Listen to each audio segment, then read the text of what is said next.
Narito tayo ngayon upang matunghayan ang talaga ng mga nagtitrending, nag-iinit at talaga namang napaka-latest na issue ni Ate Erica.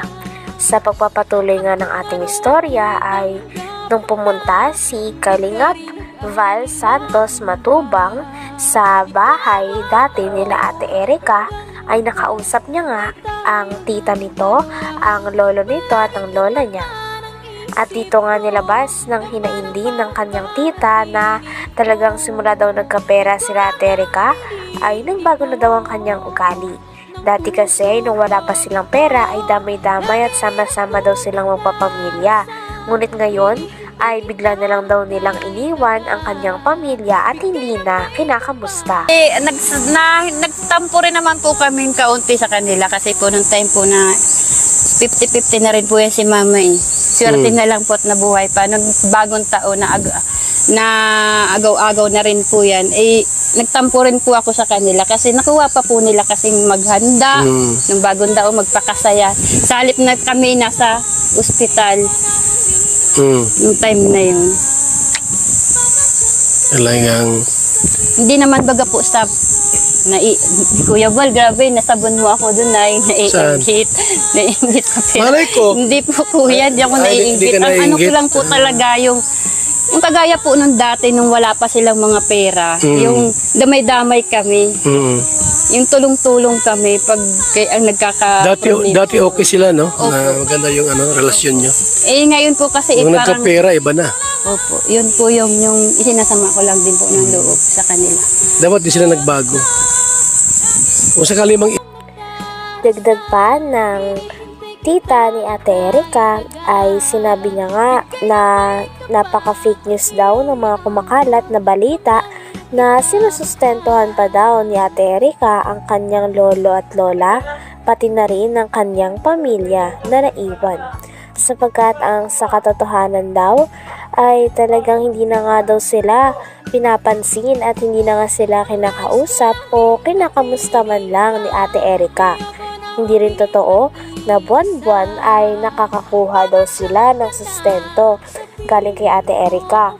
Kaya naman gusto rin daw nilang linawin sa mga tao ang bagay na ito sapagkat parang ginagamit na nga lang daw nila Ate Erica at ng kanyang ate na si Sheila May ang kanilang lolo at lola para magkaroon pa ng pera. Bas na mga ilaber na kami daw po ay natatakot na iniwan kami nila Erica dahil nawalan daw po kami ng sustento. Pinapaliwanag ko po sa inyo ilaber, hindi singkunduling, hindi yan si Erica sa aming nagpalamon. Wala kaming natatanggap yan na sustento, sinasabi ninyo.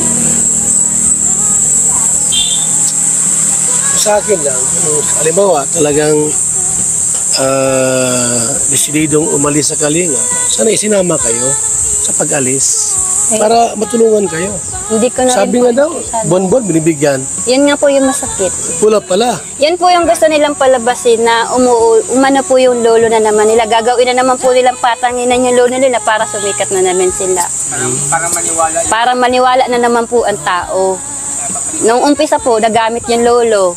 Kaya sabi po namin, tama na papa, hayaan na natin sila. Manulukot pala yun, yung ginawa ang gusto ko po talaga, siyempre po nakakahiya lalabas ka ng bahay, parang hindi ka na proud sa sarili mo, iisip mo na po doon sa mga tao nakakakita sa iyo, gayang ka. Ano mensahe mo kay Erica? Ayan, naka-vlog tayo.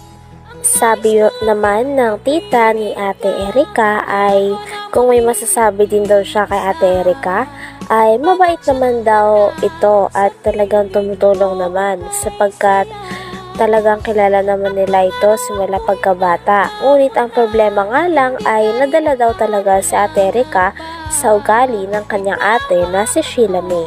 Kaya naman ngayon ay talagang hindi na rin niya ito makita at hindi na rin sila nito kinakamusta simula nung iniwan nila ang kanyang pamilya at bumukod sila kasama ang kanyang ate.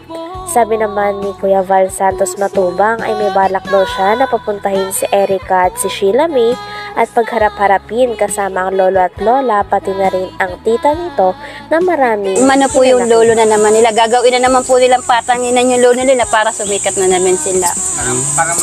Para maniwala na naman po ang tao. Nung umpisa po, nagamit yung lolo. Kaya sabi po namin, tama na papa, hayaan na natin sila. Manluloko pala yun, yung ginawa Ang nila. gusto ko po talaga, siyempre po nakakahiya lalabas ka ng bahay, parang hindi ka na proud sa sarili mo, iisip mo na po doon sa mga tao nakakakita sa iyo, gayang ka. Ano misaya mo kay Erika? Ayan, naka-vlog tayo. Ano misaya mo kay Erika? Kay Erika naman po, wala naman po akong sama ng loob dyan sa bata na yan. Kasi kung sa mabait naman po, mabait yung bata na yan. Matulungin din naman po yan. Kaso lang, nadala lang po nito ni ate niya. Kasi kaling magkasunduin ko kayo. Ayag ka na magkasundo kayo doon sa kabila. Hindi na muna po, sir. Hindi muna? Hindi na muna, sir. Kasi ang gagawin ko, puntahan ko si Erika sa kasi sila papuntahin ko dito para magkasundo Ayaw kayo. na rin po nung kapo. Tinanong naman ni Kuya Val Santos Matubang ang lolo ni Ate Erika kung gusto niya pa bang makipag-ayos kay Ate Erika at kay Sheila May. Ngunit sabi nga ng lolo at lola nila Ate Erika ay ayaw na daw nila makipag-ayos sapagkat hindi na daw nila kaya ang mga nasabi nito sa kanila. Sinabihan kasi ni Sheila May o ng ate ni Ate Erika ang kanyang lolo na mukha daw silang pera. Kaya naman sobrang sakit daw nitong masabihan para sa lolo ni Ate Erika sapagkat sila mismo ang nagpalaki, nagsustento at nagpaaral kay Ate Erika at kay Sheila May. Kung sakali tayo na puntahan ko sila Erika, Sheila May para magkasundo kayo, payag ka? Ay, hindi na po. Umitabang ko na po sila. Yung ginawa sa akin yung ganyan ay harang nila, pastangan nila ko ay. Ganun ba? Malalim ang sugat mo tayo, ah. Ha? Hintay lang ang panahon. Pag nagbago sila, pero wala na sa akin. Bakit ay parang masamang loob sa papo mo? Ikaw nang magsabihan ng mukhang kwarta, ganyan. Aba, anong kwarta ang bigyan sa akin? At sabihin nila, Siya may sabi mukhang kwarta ka. sisilam, Mukhang kwarta ka daw? itong tanda kong ito, sabihin ako lang ganyan. Walang kaugali. Grabe naman. Hindi dapat bilang isang apo, wag magsalita ng ganon. Sa lulo na sabihang mukhang pera. Saan sila nang galing? Sa amin, nagpalaki. Kami nagparal, kami nagpalaki kanila. Sabi nga ng lolo ni Ate Erika ay hindi na daw talaga nila hinahangad na magkaayos sila ng kanyang mga apo. Maski nga daw ng mama nito sapagkat imbis daw na ituwid ng mama nila Ate Erika ang mga pagkakamali na ginagawa nila sa lolo at lola nila na nagpalaki sa kanila ay hindi daw ganito ang nangyari sapagkat kumampi pa daw ang mama ni Ate Erika at ni Sheila May sa kanilang dalawa kahit na marami silang nagawang masama sa kanyang lolo at lola at mga nasabi na talaga namang dumurog sa puso ng kanilang lolo. Sabi nga ng lolo ni Ate Erika ay parang wala na daw talagang pag-asa dahil ayaw niya na rin makita ang dalawa dahil feeling niya daw ay talagang nalapastangan siya sa mga sinabi sa kanya ng mga apo na kanyang pinalaki. Ayaw ko na. Mas hindi kayo magkasurundo. Hindi ko na hinagad na magkaayos pa kami. Maski yung ina niya. Yung ina wala din namang kwansana. Anak mo yung ina. Po. Pero bakit ayaw mong anak mo? Ay, hindi nga po marunong magpangaral sa anak. Dapat isang magulang, pangaralan yung anak niya para matuwid.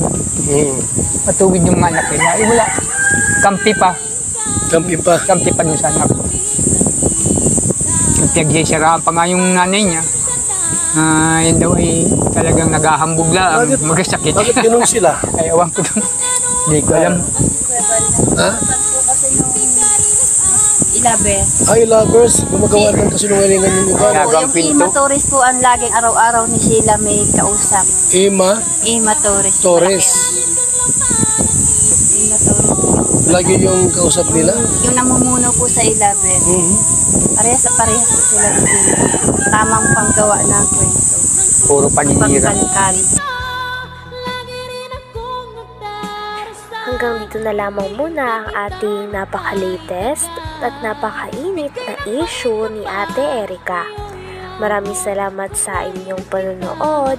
Hanggang sa muli. Bye!